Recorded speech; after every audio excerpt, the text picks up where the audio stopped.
remember.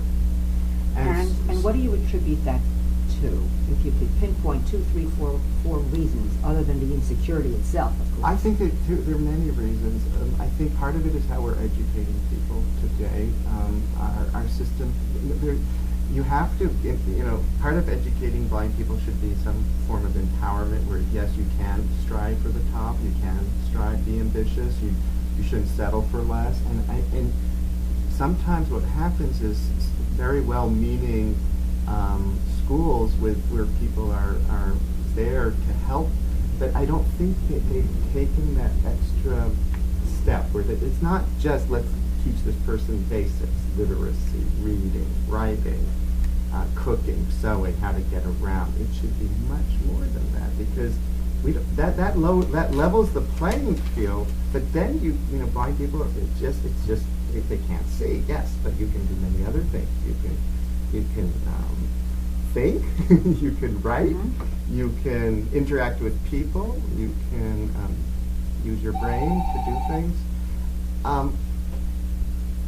I think that a lot of this is attitudinal. That a lot of our professionals are out there to try to level the playing field and give a lot of the basics, and a lot of people need that. But we have to be committed to much more than that. Does that make sense? Yes, it does. It absolutely does. So I think that there's that. And what I noticed when going to this convention was exactly that, saying that can-do attitude. It's an attitudinal shift that hasn't yet occurred in the sighted world. That blind, having faith that blind people can do things just like sighted people can. Yes, it's a little more tricky sometimes. Yes, there's certain other challenges. But if you had a problem, with your sciatic nerve and you had problem walking, that's also a hindrance. So this is just another one of those things that can be overcome. Yes. And going to that convention made me understand that indeed it can be overcome. That was much more valuable than the money that I won. So would you say that was a crucial point? Yes. Yeah, in your life that you went there? Now, there are 2 organizations I'm familiar with here in New York City, and one is the Jewish Guild for the Blind, which is near Lincoln Center, a big building. I've been to visit the classrooms and the students there. And the other one is the Guild for the Blind on 59th Street on the east side of the difference between all of these organizations is all of those are organizations with wonderful programs for the blind. What is different about the organization I am part of, is it's of the blind. In other words, we often have this slogan, we are the blind speaking for ourselves. In other words, we've gone to the places, we've benefited from the programs of the Jewish Guild for the Blind or the Lighthouse for the Blind. But we feel very strongly, one of the things that is wonderful about our society is how giving and how charitable people feel and how much they want to help blind people. But what I think the National Federation of the Blind does, it takes this a step farther and says, thank you very much, we're very appreciative of all the help you've given us. We can even do more, right? We want to be fully incorporated into society, and we're working towards that, so that in the future we can have a much higher percentage of blind people working, for example, a much higher percentage of blind people going to college and getting degrees. That's where we want to go.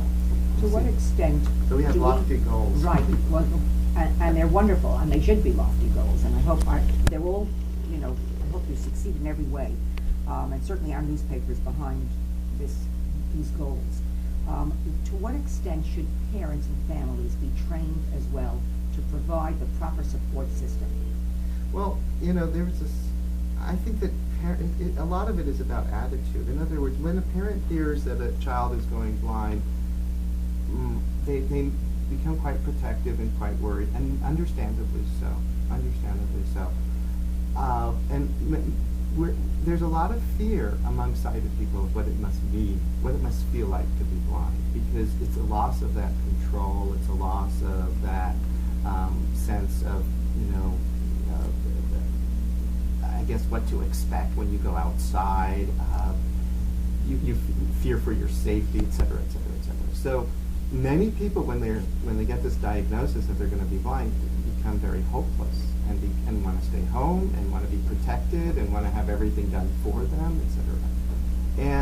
I think that what we're trying to explain to people is, okay, that might be a normal human reaction, and it's not that there's a magic pill that can be given to you to change your attitude. But in fact, if you want to live your life, the rest of your life that way, it's not going to be particularly happy and fulfilling. And that you can indeed go out there and meet with others who have gone through exactly the same thing, and we're here to support each other. And I'll give you an example. I mean, there was somebody who was losing his sight, or actually she was losing her sight. There were a couple of people I've talked to over the years. She wouldn't use a cane. Now, that's because she didn't want to be stigmatized as being blind, perhaps, or she didn't want to admit to the world that she's blind, or she wanted to try to use the sight she had. Because blindness doesn't mean everything's black in front of your eyes. People have various levels of sight. And I just told her, look, use the cane, because if you're not, that way the people on the sidewalk will know that you can't see them. What a no-brainer that is. You'll have some way of extracting yourself from perhaps a place where you shouldn't be going. I had a situation where I was in that same boat. I wasn't using my cane. I fell into an open manhole in 1985 before I used a cane. I mean, it's silly to be thinking, it's hard to let go. And when you have some sight, you think, well, I can see. But you have to first admit to yourself that, let go of that. Let go of your pride. Let go. It's not terrible to cross that bridge and move, because let's try to integrate the sighted and the non-sighted world, the blind and the sighted world. And if you can cross that bridge, yes, people will treat you differently on the street. Somebody yesterday told me, randomly approaches me and starts talking to me and telling me what I should do and should, there are all sorts of people out there. Was it annoying? Of course it's annoying, but you just, okay, thank you, just leave me alone, but thank you. But well-meaning people, yes. But he was trying to tell me to read a certain inspirational book and to take care of myself and trying to be kind. Trying to be yes. kind. And that will happen. But, the more that we talk about it and the more we break the taboo, I think more people should be just able to do it. What if you had to pinpoint one or two of the greatest obstacles that you had to face, obviously other than the loss of your vision? What did you have to surmount that, would you say? And then, what is a great achievement or a high point? Okay, well, probably one of the biggest obstacles was getting my first job. I remember it was at a very prestigious university, Georgetown University. I don't know if you've been but it was I just finished my PhD. Well, you would have thought that would have been a big obstacle, right? But to me, that was, I had the help. I was doing okay. I went to the job interview, and well-meaning people asking me, how would I correct homework? It wasn't about me and whether I knew the subject. It was about me and whether I could deal with the blindness issue at the job. I guess I answered okay because I did get the job. But I'll tell you, that was an obstacle to break through. Once I had that on my resume, that I'd been full-time, it was my first full-time teaching job, I think things became easier in the employment area. Okay. Did it work out that year? It worked out. Was it fairly It was very, smooth? I think it was very good. I think that they gave me a second year, and then I got a tenure track position at the University of North Carolina. Not shabby. And in a way, nothing ever, after that first interview, it was sort of like I got the, maybe everybody has the first horrible interview situation, right? Maybe that's normal.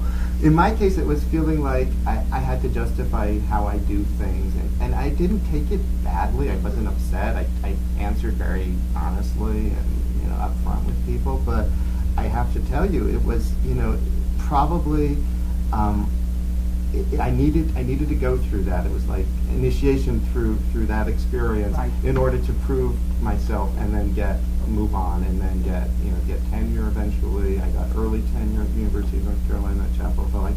That's one of the things I think is that maybe we become overachievers too, because we're trying to prove that we can do things.